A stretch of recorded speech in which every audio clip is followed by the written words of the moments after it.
சேலத்தில் அதிமுக பிரமுகர் கொலை செய்யப்பட்ட சம்பவத்தில் திமுக பிரமுகர் உட்பட 9 பேரை போலீசார் கைது செய்துள்ளனர்.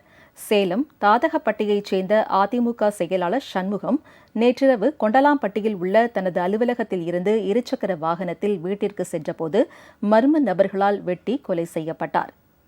கொலையான சண்முகத்தின் உடல் பிரேத பரிசோதனை செய்யப்பட்டு அரசு மருத்துவமனையில் வைக்கப்பட்டுள்ளது.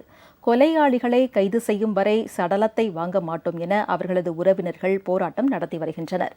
இதனால் அங்கு பதற்றமான சூழல் நிலவுகிறது. இதற்கிடையே சண்முகம் கொலை வழக்கில் திமுகவைச் சேர்ந்த சதீஷ் உள்ளிட்ட 9 பேரை கைது செய்திருப்பதாக தகவல் வெளியாகியுள்ளது.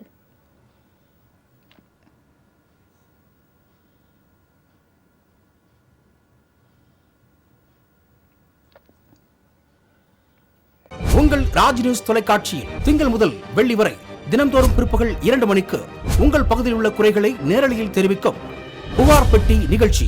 பங்கு பெறுங்கள், பயனடையுங்கள், காணத் தவறாதீர்கள்.